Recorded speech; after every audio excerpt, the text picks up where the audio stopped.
इच्छा का आकर्षण। संसार की सब वस्तुएं परमाणुमयी हैं। अत्यंत लघुकाय ऋणाणु और धनाणु द्रुत गति से निरंतर गतिशील रहते हैं और उनकी गति के कारण विविध प्रकार की वस्तुओं का निर्माण, विकास, परिवर्तन और रूपांतर होता रहता है। यह परमाणु आकर्षण और विकर्षण के नियमों से बंधे हुए हैं। इनमें खींचने और फेंकने की शक्ति है। यह दो शक्तियां ही उनमें क्रियाशीलता उत्पन्न करती हैं। छोटे छोटे असंख्य अणु मिलकर एक बड़ी वस्तु बनते हैं। यह आकर्षण शक्ति ही है जो इतने असंख्य अणु इतनी दृढ़ता से एक स्थान पर जमे रहते हैं। यदि यह आकर्षण न हो तो सृष्टि में एक भी वस्तु का रूप न दिखाई दे। अणुओं की गतिहीन धूलि मात्र बिखरी रह जाए। अध्यात्मवाद का सिद्धांत है कि जड़ परमाणुओं की भांति सजीव आत्मा के सूक्ष्म तत्व भी आकर्षण शक्ति युक्त हैं। इन्हीं के कारण प्राणियों में साथ साथ रहने की, एक दूसरे की सहायता करने की, प्रेम की, समाज रचना की एवं वंश वृद्धि की प्रवृत्ति होती है। यदि आत्मा में आकर्षण न होता तो जीवित प्राणियों में तनिक भी सहयोग न होता और कीट पतंगों की प्रकृति के जीव जंतुओं से यह भूलोक भरा होता।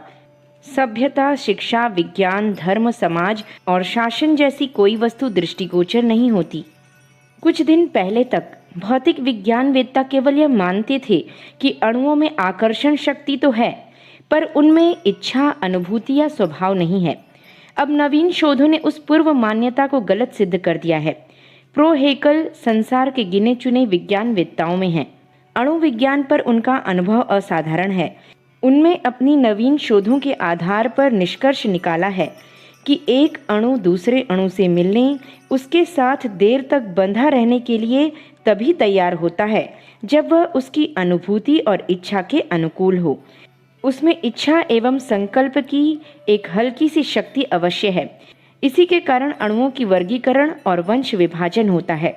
असमान जाति के अणु यदि बलपूर्वक मिला दिए जाएं, तो देखा जाता है कि वे अच्छा सम्मिश्रण नहीं बनाते और जल्दी ही विलग हो जाते हैं। मनुष्य का शरीर ही नहीं वरन मन भी अणुओं का बना है। शब्द एवं प्रकाश की भांति विचार और संकल्पों के भी परमाणु होते हैं और वे सम स्वभाव के आकर्षण वाले नियमानुसार सजातीय विचारों में मेलजोल बढ़ाते हैं, उनकी ओर खींचते तथा खींचते हैं। तदनुसार एक समूह का निर्माण होता है। समान प्रकृति के मनुष्य आंतरिक विचारों के, स्वभावों के, इच्छाओं के आकर्षण द्वारा एक वर्ग बन जाते हैं। पारस्परिक प्रेम तथा एकता के बंधन में बंधते हैं। यह इच्छा जो अणुओं में व्याप्त है वस्तुतः शक्ति का स्रोत है। ईश्वर ने इच्छा की है कि मैं एक से अनेक हो जाऊं। फलतः सारी सृष्टि बन गई। जिसमें जितनी इच्छा है उसमें उतना ही आकर्षण होगा और जितना आकर्षण होगा उतनी ही सुविधाएं वह प्रकृति के भंडार में से अपने लिए खींच लेगा। एक सामान्य प्राणी मनुष्य को सृष्टि का मुकुटमणि बना देने का श्रेय उसकी बढ़ी हुई इच्छा शक्ति को ही है। इसी के अभाव में अन्य प्राणी शरीर से बलवान होते हुए भी पिछड़े रह गए और दुर्बल काय मनुष्य ने बाजी मार ली। जो कुछ हमें प्राप्त होता हो वह पहले इच्छा के क्षेत्र में आता है। इच्छा की प्रेरणा से बुद्धि उसका मार्ग ढूंढती है। थोड़े ही समय में इच्छित वस्तु का धुंधला सा आभास उपलब्ध होने लगता है और धीरे धीरे अभिष्ट वस्तु पूर्व रूप से उपलब्ध हो जाती है। मनुष्य के बीच में जो भारी अंतर दिखाई देता है वह उसकी इच्छा का अंतर ही है। शारीरिक दृष्टि से मनुष्यों में बहुत कम अंतर होता है, पर मनः क्षेत्र में भारी असमानता पाई जाती है। इस अंतर के कारण ही धनी निर्धन, मूर्ख विद्वान, चतुर भोंदू, निर्बल सबल, साधु दुर्जन आदि के भेद दृष्टिगोचर होते हैं। जितनी अधिक इच्छा होती है उतनी ही अधिक शक्ति पैदा होती है और उस शक्ति के द्वारा ही अभिष्ट सफलता मिलती है।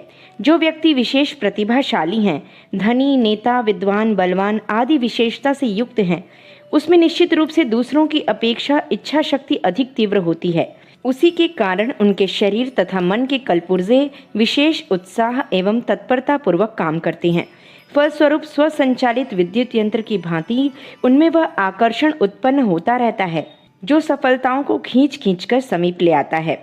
जिनमें इच्छा शक्ति का जितना अभाव है वे उतने ही पिछड़े रहेंगे, भले ही उनका शरीर और मस्तिष्क अधिक अच्छा हो।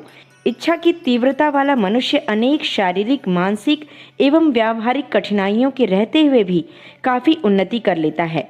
आलस्य, निराशा, अनुत्साह, जल्दी थकना, बड़बड़ाना, संकोच, झिझक, यह सब इच्छा की न्यूनता प्रकट करते हैं। तीव्र चाह एक विद्युत धारा की तरह मनुष्य के चेहरे पर नाचती रहती है। उसे ही ओज, तेज एवं प्रतिभा आदि कहते हैं। यदि हम सफल, विजयी, पुरुषार्थी, प्रभावशाली, चतुर एवं यशस्वी बनना चाहते हैं तो आवश्यक है कि अपनी इच्छा शक्ति को तीव्र करें। जो वस्तु अभिष्ट हो, जो लक्ष्य निर्धारित हो, उसे प्राप्त करने के लिए उत्कट लालसा उत्पन्न करें।